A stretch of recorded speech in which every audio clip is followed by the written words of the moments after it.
We're live. Hello, welcome to Modern Mommies. This is a show for mommies about mommies and daddies, Christopher. Thank you. And we're gonna be live on the air here every Wednesday at 6 o'clock Eastern. No, 6 o'clock Central on tweettalk.tv. And like I said, the show is for mommies about mommies. We're going to talk about all things mommy related. And if there's something you want to talk about, get in the chat room and talk to us right now live. I'm Alexis Ann Moore. I'm a mommy of a beautiful, almost 3-year-old little boy. And also, I've been working with children forever and ever and ever. I'm the creator of a children's program, Superhero Children, where I teach self-awareness and self-love to children. And with me, I have Jennifer Perry. How are you doing, Jennifer? I'm good. How are you doing? I'm doing really well. It's good to see you. So why don't you tell us a bit about what you do, Jennifer? Just a little bit. Jennifer has three beautiful children, and also you've been working in the education system for a very long time, so long that I think you have to do math to figure out how long you've been in there, right? You do. Count on your fingers. Yes, I've been in education. This is my 17th year.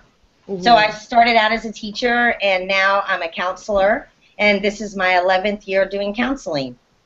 And so wow. I love it. I love hanging out with the kids and playing with the kids every day. And then my other job is being a mommy to my 3 babies who aren't really babies anymore. And so, wow.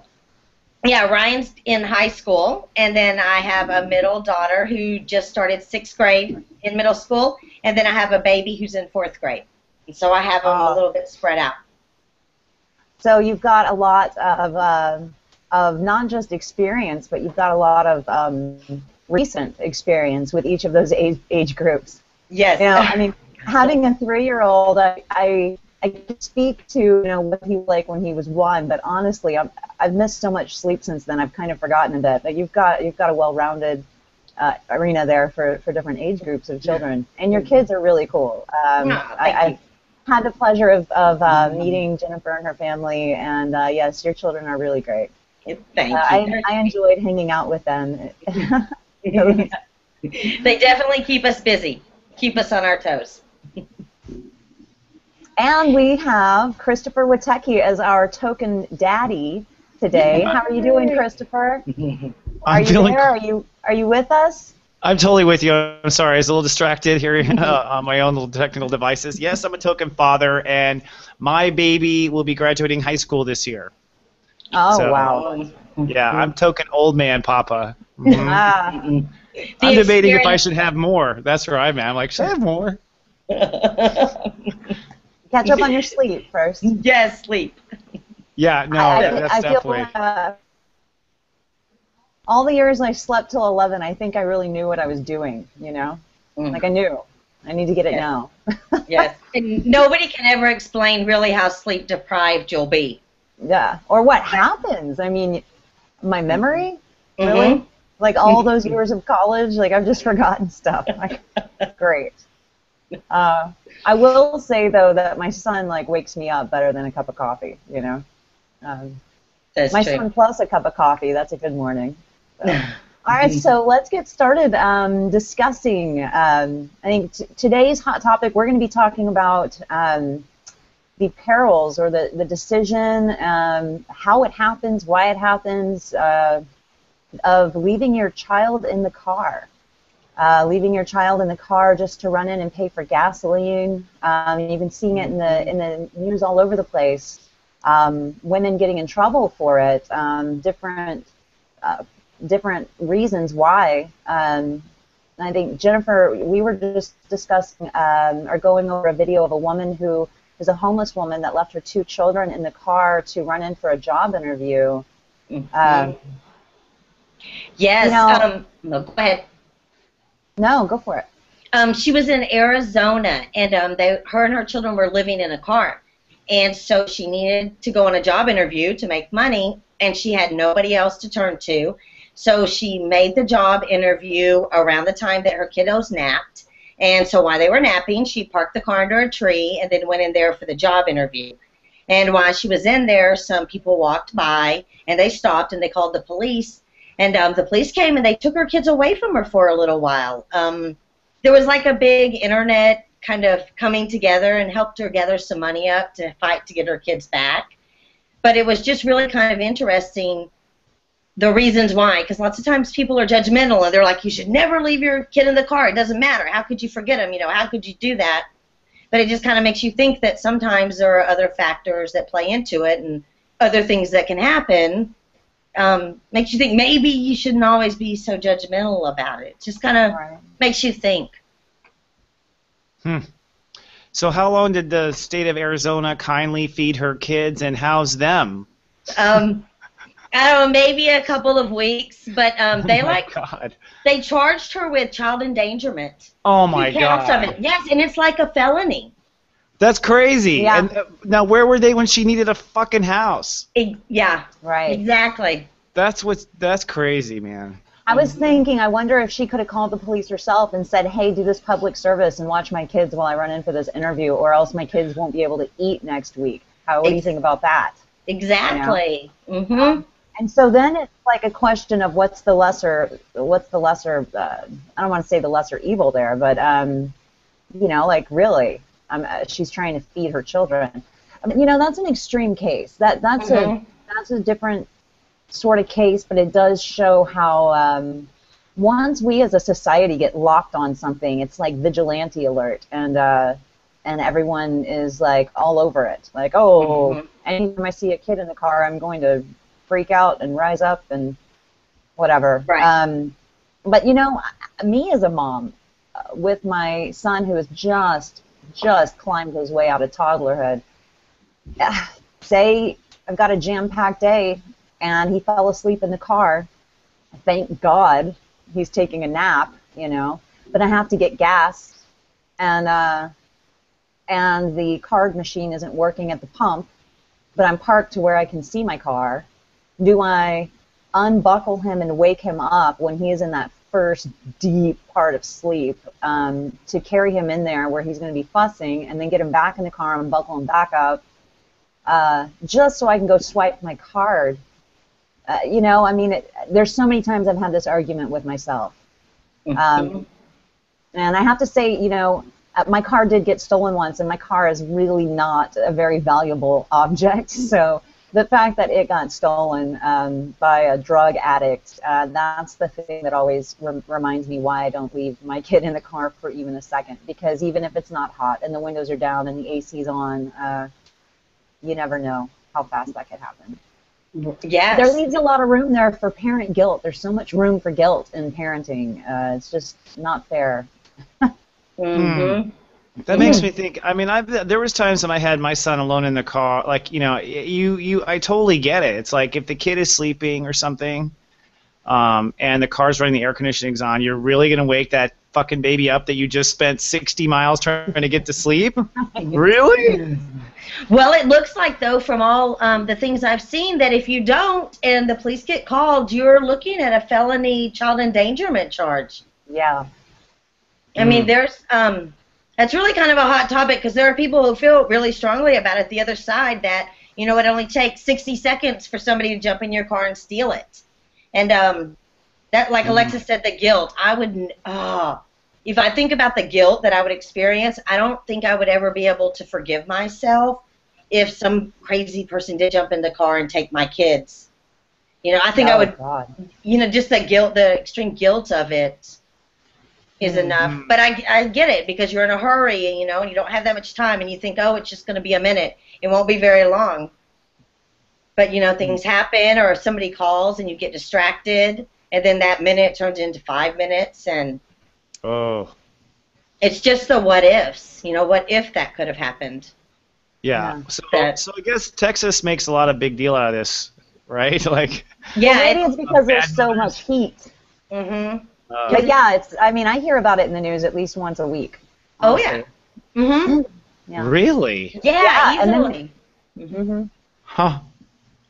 We have that dad who, whether or not, I don't remember the details of who he was, got a real gross vibe just from looking at the guy on the news. So I don't really. That's subjective, but Hey. I did. So that's my inner me saying, you know, I don't know exactly what the deal was there, but he did. He left his he forgot. He forgot his baby was in the car, and he went into work for the day. Oh my God! How day. you got to be on drugs? You got to be on drugs to forget your baby in the car for a whole day. Or like the change in routine or something like that. You know, you don't usually take your kid to work. Your wife does it. And then that one day you have to take them. You just totally forget. Oh my God. Well, you know, there was one time when my family left without me. That broke my heart. They thought I was in the car and I wasn't. That was a movie, honey. I just sat by the curb waiting for them to come back. Oh, It was so sad. My mom was flipped out. You know, she got a huge guilt complex after she realized she left without one of the 3 kids. Absolutely. Oh my God. But I think I was just such an easy kid. They just didn't notice I wasn't in the car. Mm-hmm. Yeah, it's happened to me when my youngest was about 7 months old. My husband and I went grocery shopping, and we pulled in the driveway. My middle kiddo was sleeping, and so I grabbed the middle one. My husband grabbed the groceries, and we just kind of walked in. I laid down my baby, and he was putting away groceries, and I walked into the kitchen, and I was like, "Where's the baby?" And we kind of just both looked at each other, and he was like, "You didn't get her?" And I was like, "No, I thought you got her." So we're like rushing out there in panic. She was still sleeping, and it wasn't hot, so she was okay, but just, oh my gosh, what could have happened? And I'm kind of sane, and it just, people are sidetracked, things happen, and... You know, I remember as a kid playing in the car a lot when my mom was doing something, you know, and it wasn't a deal. I mean, nobody ever talked about it. So that's where my conflict comes with this, is it that we are just running around trying to find people to be mad at and film them doing something that pisses us off, or is our society really so much sicker now? Or I don't know what changed. I don't know. It did change, and I'm not leaving my kid in the car anytime soon. But he's 3. What about when he's 6? You know, Right. I think at that point it's a judgment call on the parent. But then if you've got somebody waiting in the parking lot to film you rather than help your kid just so that they can put you on YouTube and call the police, I don't know. All right. Right. So that's what makes it hard. Yeah. Well, if any of you viewers out there have an opinion on that, get in the chat room and let us know what you think. I'd like to know. If you've got your own horror stories. You know what's really great is having moms share moments where we made dumb choices and let everybody feel better about it. Because this whole parenting guilt trip, it's just too heavy. Mm-hmm. You know, it's just too heavy. Yep. All right. So today we're going to be talking about attachment parenting. Attachment parenting, and there's a blog posted. I wrote a blog about this in the Modern Mommies blog page, discussing attachment parenting and what it is. And Jennifer, with your education background, you could probably give a really great definition of this. What do you think? Yeah, the way I see attachment parenting is it comes from the basic attachment theory that children's behaviors are really goal-directed. They act in ways because certain needs aren't being met. And so as parents or caregivers, if we can figure out which of those needs aren't being met and then go in there and meet those needs, that's what really establishes like a nurturing and trusting bond between your child. And so, really, I don't, most of my experiences with the elementary age or middle school age and the older kiddos with this, but really if I could teach one thing to parents, anything at all, that's what I would teach them. That your children's behavior is trying to tell you something. And if you'll just listen and figure out what that is and take your own emotions out of it, then that's really when you can make that relationship between you and your child grow. So instead of just maybe spanking them or giving them time out every time they do something I don't like, to actually figure out why they're doing it and help them figure that out themselves? Absolutely, yes. Yeah. Go figure. I have raised my son under, I guess, what you call attachment parenting, and really it was just, I call it natural parenting, just doing what came naturally, and doing this as a single mother. It's taken a lot, but my son, even though initially for the first few years, it's been a constant paying attention to detail and paying really close attention to how I feel inside, what I'm getting off of him vibe-wise, to see where we both need to kind of have support in each area. So many, for a few years, all of the energy that has gone into attachment-style parenting as a single mom is finally paying off, and he's now this independent, self-assured little dude, and now I get to have my hobbies back and all of those things, and I'm so grateful. Mm-hmm. But that's kind of where I want to go with this today. Is there's a lot of information about attachment parenting. There's a lot of opinions about it. My 3-year experience has been one thing that there isn't a lot in there about is about mommying yourself. Now that it's been 3 years and I finally did start taking time to do yoga and I'm an artist and a musician, and I do meditation and yoga, and my kid has only seen me do music. He doesn't know that I'm an artist or that I do these other things, and I'm thinking he's missing out on knowing who I am, for one, by not doing that. He's missing out on seeing me do my joy, which is really important. Mm-hmm. And I'm just tired. And so after 3 years, I started noticing that I just don't have the energy to even put up with some things now. So once I started giving to myself and giving myself that time, what I really was doing was honoring myself for the first time in years. I say that with a smile, but that's really screwed up. But yeah, honoring myself and not jumping every time that he makes a little squeal.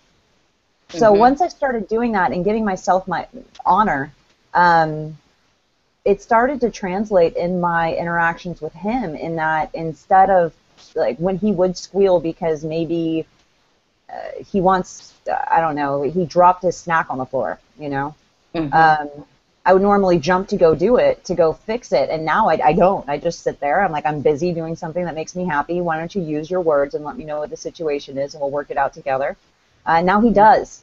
And now not only does he do it, he's quit squealing, and he uses his words when he talks to me, and all of these things. So it's starting to translate in my relationship with my son, which is a beautiful thing. And also, I'm creating again more than just a warm, friendly family environment. So, right. I don't quite understand what attachment parenting is.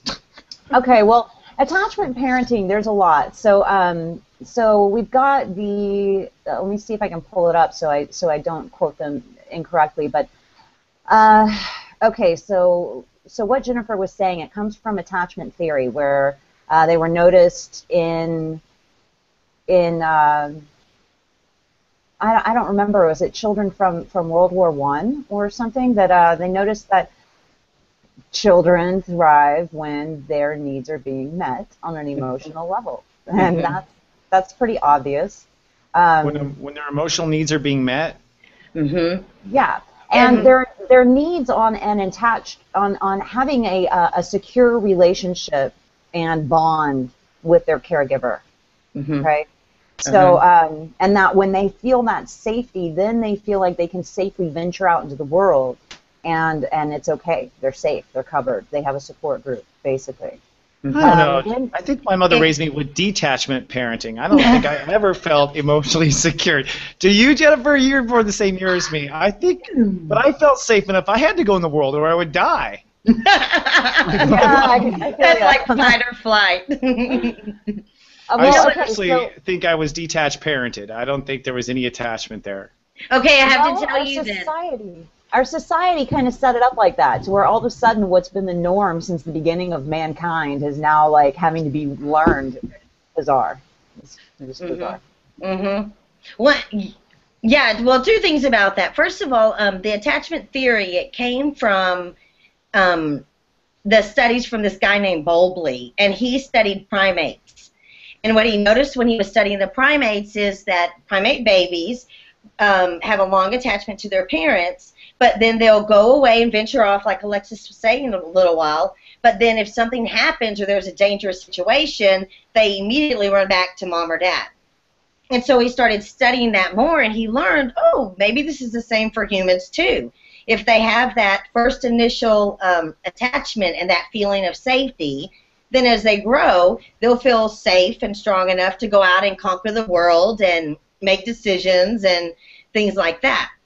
What's interesting is the study showed that if you have at least one significant relationship or one relationship where you really feel attached, then that can help you grow into a healthy adult. But kids or people who have never had that attachment, as they go through life, they continuously have problems in social and intimate relationships. This is true. See? This is Because totally true. that initial bonding and that initial safety net was never met. And so they never feel totally safe.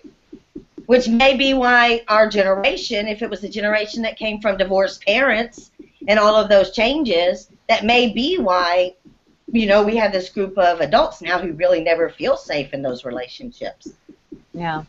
And also maybe why this is becoming a fad of parenting style, because we're like, okay, obviously it's been screwed up. This doesn't feel good. So let's try a different way. Right. But okay, so another part of attachment, or the history of attachment parenting, is this woman, and I'm not sure if I'm going to say her name right, but Jean Liedloff, who went to live with these Aboriginals, this tribe of Aboriginals in South America, who are well known for being the most healthy, emotionally healthy, adjusted, I'm going to say that right, people in the world. Okay, so they're just like the happiest, most self-content people in the world. She went to go live with them and noticed that their children are just calm and like they're content. They don't disrupt. Everything is just smooth and wonderful. So she started paying attention to what the parents did, and the parents, they didn't. One of the main things is they didn't treat their child like something to be conquered. Like. They also didn't hover. Like, one thing she noticed was the kids would just go off and play by themselves around machetes and fire pits, and nobody intervened, but not one of the kids ever got hurt.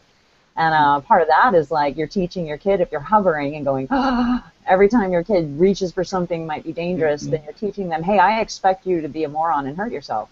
Right. But these kids instead learned, hey, I expect you to, like, not get hurt, kids, so make sure that happens.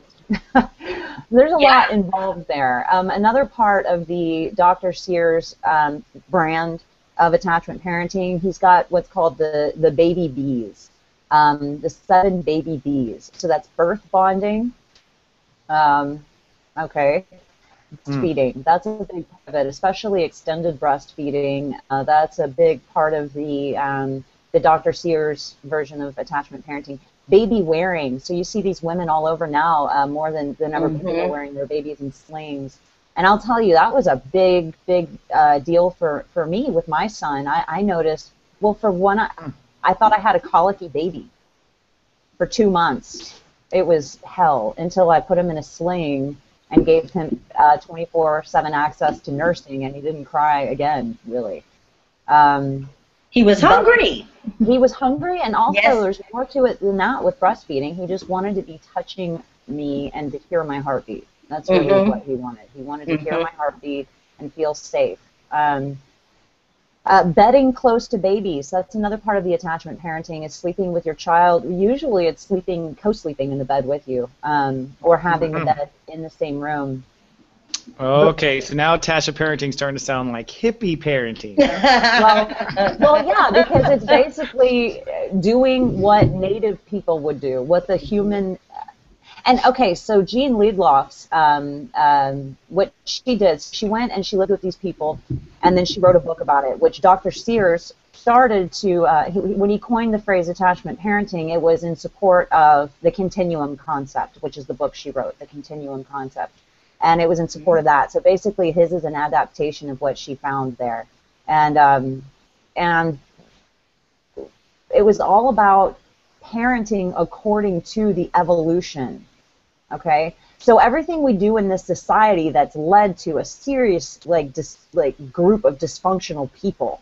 All right, we are not parenting to the way that we have been evolved on, even just like the hormone level in our body. We're not parenting to evolution of our human bodies.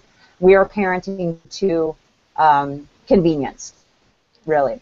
Yes. So while there might be a lot of argument for why I should have let my son sleep in a crib in the other room so that I could get some sleep, that's all based on the old method. And look how screwed up people are. I mean, like, if you're going to give me advice, don't have the end result be, you know, a major society of dysfunction, you know. Right. Right. Absolutely. But that. This brings up daddy issues for sure, because, you know, I don't know, that the flip side as a dad is the one who's got to kick the kid out, who won't get off the breast, who keeps the family up. I mean, you know, what about the other side of the point when the child has to realize they have only themselves too, you know, like, it can go too far, that's all I'm saying. Well, you know, I've been noticing now with my son, now that we just got out of the attachment parenting phase, like we finally graduated from that, and he's growing up and he's doing his own thing, he is a lot more secure, and he got himself out of the bed. He claimed his bedroom. He's making those steps for himself, and so now it's my job as a mommy to let it happen, and having the male energy around to point it out is really helpful. You know, I mean, you can't mommy and daddy. There's you can. Well, that goes into a totally different topic, but as far as the I'm full on feminine energy in my parenting, and it's nice to have masculine energy come in and point out those places. I do agree with you, though, because my kids slept with me, and they did kind of just self-wean. And so, you know, we would have our queen-size bed, and when we had 3 of them, it was me and Damon and, you know, all of them. But really? Yeah. You're hippie parents? I didn't know that. So really the whole damn family was there. What ages? Ryan stopped doing it probably about 7 years old, 6 or 7. And he went Every night he slept with you? Yeah. Every night? Mm-hmm. Wow. Yeah, and I mean off and on, and we started, you know, putting him in the crib, but usually in the middle of the night he would get up and come in there anyway, and it kind of evolved that way. And then when we had Lauren, you know, one was on one side, one was on the other, and then Ryan kind of progressed to a mattress on the floor in our bedroom, and then he just kind of did it himself, and he was like, I'm ready to sleep in my own room. But I think letting him gradually do it and feeling safe is kind of what helped him kind of move out of that. See, mine did it all of a sudden. It was the week that he self-potty trained. Well, backstory on that, there's information online. Hey, mommies, especially single mommies, if you're doing attachment pairing and you need a break. It is a true thing that you can teach your infant to use the potty, and mine has been doing the grosser version of the potty since he was 5 months old. I've washed or changed maybe 10 dirty diapers since he was 5 months old. But when he I know. You gotta share. How did you do that? It can be done, and that's another show. But I will definitely share that with you, because I think everyone should get past this poopy diaper business. So we don't need that.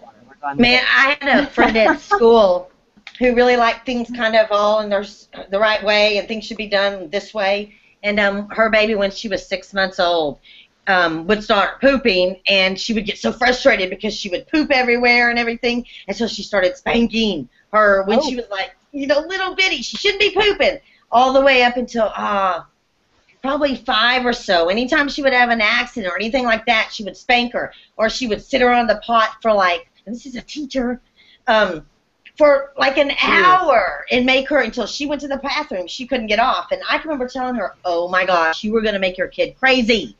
Because she's teaching her, first of all, that, you are so not okay that even on your biological function level, you are not acceptable. Mm-hmm.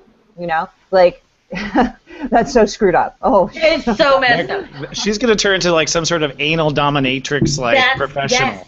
Yes. Well, and as a third grader, It's she like has. associating it with weird shit because of that. Yeah, Mm. it totally. I've seen research that shows if you're really anal with your kids as they're potty training, it makes them more anal and kind of that anal retentive type in comparison to, like, being more relaxed. And if they go in the bathroom, doing the whole, well, this is where we go potty, and making it more nurturing.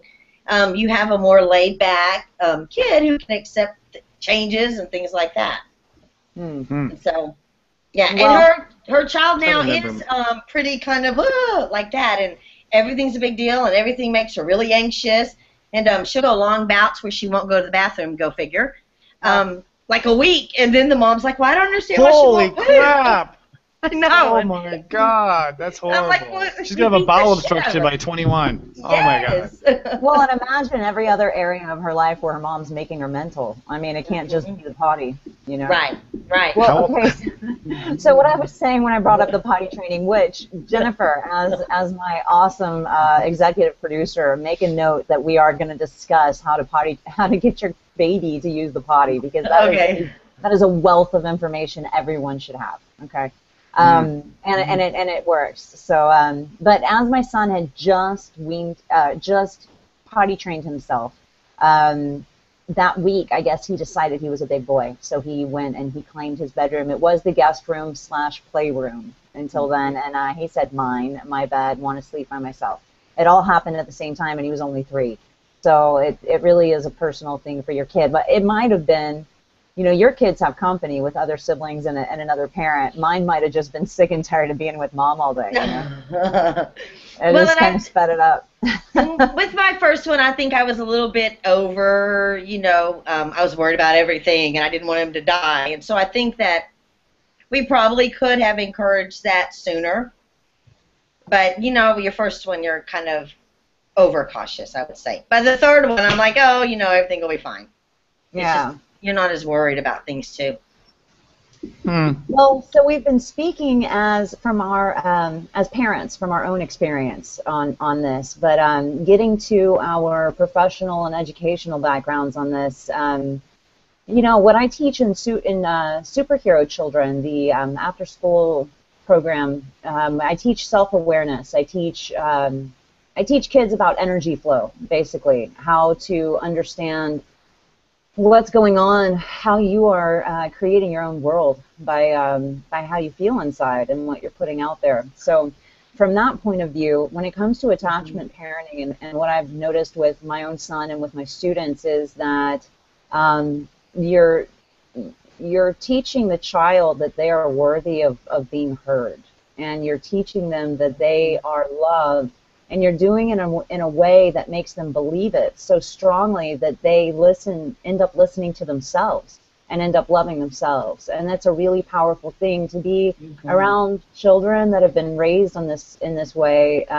You just get this sense of peace and calmness, and they just are okay with themselves, Yeah, and they have a whole sense of self-confidence too, where they believe it. Yeah. So what have you been able to notice, being that you work out of school with so many different children to observe? Is it real obvious that the children that are being raised in this way? Oh, yeah. Yeah. And children that are raised this way, you can see it even at a young age. The kindergartners, they're better at problem solving, or when they have a problem, they're better able to work through that problem instead of just throwing a fit or losing it and not knowing what to do. You see a lot of that. And they feel more secure. Those are the kids that they feel more secure to go make friends and to reach out to other people and to take chances, it seems like. Maybe because they are less afraid of looking stupid, and therefore, because they feel like they're going to be loved anyway, and therefore they're willing to do some problem solving and maybe, mess up a few times before they figure it out. Right. Well, if you have those parents who every time you do the wrong thing or make the wrong choices, they backhand you, you get to where you're scared to even move or to make a choice or to do anything because you don't know, if somebody's going to hit you or spank you or yell at you. And you can tell that. You can tell those kids who ask you everything, you know. Well, if I'm cutting something out, where do I put this? Do I put my name here or do I put my name there? And they're so scared to even make a mistake. And I'm sure it comes from, you know, the things that are going on at home. Capricorns. Oh. Just kidding. So it seems to me on an energy level, because that's the way my brain processes stuff. What's going on an energy level with a child that is trying to ask direction so much because they're afraid of doing it wrong and people seeing them do it wrong, and it just seems like an intense fear of not doing it right. Therefore, is leading these children to not be themselves. They're training themselves to not be themselves at a young age because they think there's something wrong with themselves. So that child is then going to grow up to be an adult who has no idea who they are because they've been too terrified to explore who they are, because what if they do it wrong and people judge them? So then you basically have this adult, or a society of adults, who are just going through the motions of being a robot, a society robot. Oh, I better not let people know how actually weird I am because then they won't like me. You know, and then you have like these people that are they've just kind of given up. I mean, where's your joy if you're afraid to be yourself from being a kid? It's just so sad. Yeah, it is sad. And they've been taught all along that who they are isn't good enough or it's not right, so they have to hide that, which is probably why you have all of these adults not living in their heart. And all of those things going through the motions, like you said, doing what they think they're supposed to do or what society tells them they're supposed to do instead of really what they want to do. Mm. Well, so attachment parenting, it's obviously, there's a lot of good stuff in there, you know, and adapting it to your family in the way that it works for your family, not following any rules, just following your heart and parenting from love. It's the best you can do. But with all that being said, I mean, it's easy for me to see that attachment parenting was the way to go with my son. I mean, I did it without even knowing it was a thing. It's just what happened naturally. But for those parents that have chosen that, I don't know if they heard us at the beginning, but we're talking about how tired we are. So let's talk about how to help mommies. Let's help mommies who have chosen attachment parenting and are giving their greatest good towards their kids. Hey, mommies. You got to mommy yourself. Like, your kids are learning how to mommy themselves by watching how you mommy yourself. And we all need to mommy ourselves. Make it happen. I didn't for years, and I was falling apart. My son is wonderful, but I was broken, and I'm finally doing it. So I wrote a blog that gives some tips and gives some good resources for where to go to gather up a network of support. What are some ways that mommies can mommy themselves that you can think of offhand, Jennifer? I think one of the biggest ways is just taking time for yourself every day. You know, whether it's getting up a little bit early or at night when the kids are in bed, you have to have that 10 or 15 minutes a day just to take time for yourself. You know, whether it's using meditation or reading a favorite book, something that some time that you can spend just with yourself, you know, and giving time to come and reconnect with yourself. I think that's so important. Even if it's 10 minutes a day, you have to take it. And what a gift with yourself. Yes. And you're teaching your kids that it's important. It's not selfish. It's important to take care of you to be a better person. You can't give and help others if you're not okay and feeling okay with yourself. You know, the funny thing is, when I was a kid, it seemed like mommies were just mommies. But the truth is that before we were mommies, we were individual not mommies that had hobbies and stuff that made us really, really happy. Yeah, and we used to be cool before we had kids. Yes. My kid really likes it when I look like this. And I didn't look like this for a while. Right. And I think I went and started doing yoga. I said, you know what? I can set aside an hour and a half that's just for me only. And that's how it started. And a lot of really great stuff has started since then, has been happening, you know, just in me giving myself love. But, I mean, isn't it so easy to feel like, yeah, I could go do yoga, but my son really needs me to do blah, blah, blah. And then that mommy guilt comes in. Mm-hmm. You know what? It's so unnecessary. I have to say, as a son, I come from three boys, and like as much as the mother feels like they should go cook or whatever, as the kid, you're like, Mom, get the hell out of the house. You want your mom out. You want her to go. When she had a date, we're all like, holy shit, we were so happy. I think moms are way off. It's like, you think we need you more. We want you out. We want you smiling. Go get your nails done. We're happy with that. Yeah. It's like your own mommy guilt trip stuff. Because the kids, you remember when you were a kid, you want your parents out of the house. When there wasn't anything better than that. Yeah. Mm-hmm. Mm-hmm. If mom was upstairs distracted, you were so happy. So that's what's going on. I think my son just figured that out. We've had a couple of weeks of I'm doing my thing in one room and he's doing his thing in the other, and we like check in on each other and everything's good. I'm good. You're good. Okay. Yeah, right. Yeah. Okay, I get it. Both hoping that no one screws up each other's freedom. Both parties pretending like they don't notice. Right? That's true. Maybe if I'll be really quiet, he won't realize I'm doing something for myself. And he's like, maybe if I be really quiet, Yeah, that's funny. That is funny. So I think I just realized that my son just weaned me, is what just happened. He's like, okay, Mom, you're ready. Go be on your own. Yeah. He's been attachment parenting you. But seriously, parents out there listening, if you are a single mom, and I speak to single moms because that's what I know. That's what I've been doing. If you live somewhere where you don't have friends and family to help you, there are meetup groups. Go to meetups.com. I had some links on the blog.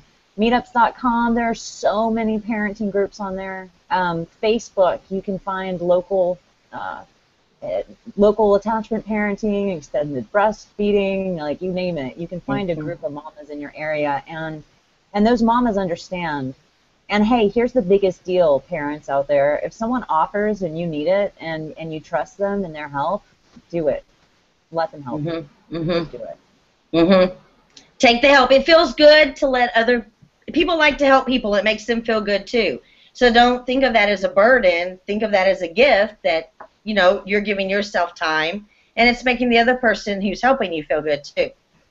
And you're giving your kid an opportunity to learn something from somebody else, which is invaluable. They always come back older. Every time my kid goes with one of my friends, he comes back older. Older and wiser. Yes. So, and you also said that, but support groups. I think that that's big, to find a group of like-minded people that you can spend time with, and you can kind of bounce ideas off with, so you're not crazy. You're not the only one going through those situations and things. Yeah. I think that's big. And these are groups where you can bring your child, and it's okay if they make a mess, because everybody gets it. You don't have to schedule a babysitter to go hang out with these people.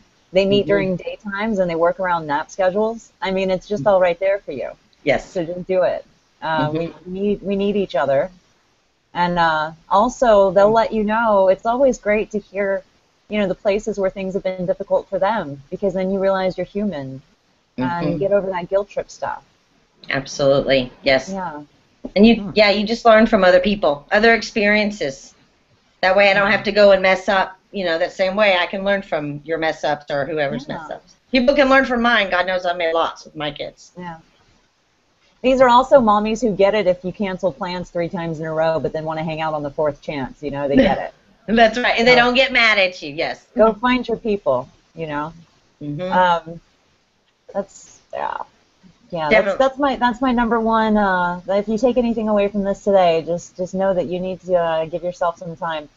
My friend started coming and picking up my son, and that's when I started doing yoga. So it's like I could have been doing dishes, but I'm so glad I didn't. Yes, yoga's way more fun than dishes, definitely. One of the things I liked you mentioned in your blog was that you should take when friends offer to take your kids, you should take them up on that. I think that's really smart. I never did that, and I should have, mostly just to punish my friends. So they understood exactly what I was doing. Now they're all having their first kids in their 40s, and I'm like, got fun. But really, I think that's a true one. I think I'll just say, as a veteran parent of a 17-year-old, I probably should have dumped my kid off on more people. I was a little too protective of them, probably. And they do learn a lot. But on that same note, okay, so if you have friends who keep offering, if you have that friend that keeps offering and you're like, man, I love you, but I would so not leave my kid alone with you. Like if you have that friend, but they keep offering, just say, hey, I could really use lasagna. You know, like, could you bake or cook? Like, that would really help me out. Hey, do you want to come over and have a cleaning day? You know, if you want to help, like, seriously, we need help in so many areas.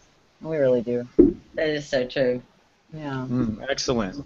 What were your experiences with that, Jennifer? I mean, did you have a partner there, so that's a little bit different, but I'm sure, I mean, you both have jobs. Mm-hmm. Yeah, and I have a mom and a sister that live close too. And so that makes it nice and easy because you can take them to grandma's or you can take them to Aunt Dawn's and you know that they're going to be safe and loved. And so that just makes things so much easier when you don't have to worry about that piece. So I relied on them a lot. That's how we're able to go to Mexico every summer. Is they go I was wondering. It's Grandma and Aunt Dawn. Yep. So you were the parents that left their kids in the Mexican car? Is that what you're saying? 2 federal felonies or whatever it is. Yeah, that goes hand in hand with trips to Mexico, huh? Yeah. So we're about out of time here for our very first show, our very first Modern Mommies show here. Our debut on soulgarden.tv, tweettalk.tv. Visit the Nano blog on soulgarden.tv. It's the Modern Mommies Nano blog, and every week we're going to have a lot of information there for you. So definitely be sure to check in there. Join us in the chat room live next week. We are going to be on air every Wednesday at 6 p.m. Central, right here on tweettalk.tv. Jennifer, thank you so much for being with us today. Well, of course, Jennifer, you're going to be with us every day. Yes, every Wednesday we'll have fun. So tell us next week, what are we going to talk about? We are going to talk about discipline. Oh. We're going to talk about discipline next week. Yeah. Hot. That's a good one. All Yeah. All mommies need that. To spank or not to spank. You know, really, we're going to talk about, you know, what our parenting philosophies on discipline are, and then what, you know, reality has shown us in our experience of parenting. So be sure to meet us here, same time, same place, and let us know what you think about that. Again, like I said, live in the chat room. We want to hear from you. Yeah. Thank you so much for showing up, Christopher. Thanks for being our token daddy today. Yeah. No problem. Yay. You did a wonderful job. Thank you very much. I'm looking forward to talking about discipline. Yeah, that'll be good. Discipline. I was a spank child. I was a spank child. Okay. Well, all right. Well, we're going to hold that thought. You can go into that a little bit further and see how you feel about it, and let us know next Wednesday, Christopher. Okay. All right. Again, we are Modern Mommies, and I'm Alexis Ann Moore. We've got Jennifer Perry and Christopher Witecki, and we'll see you here again next week at next Wednesday at 6 p.m. Central on tweettalk.tv. Bye. Bye.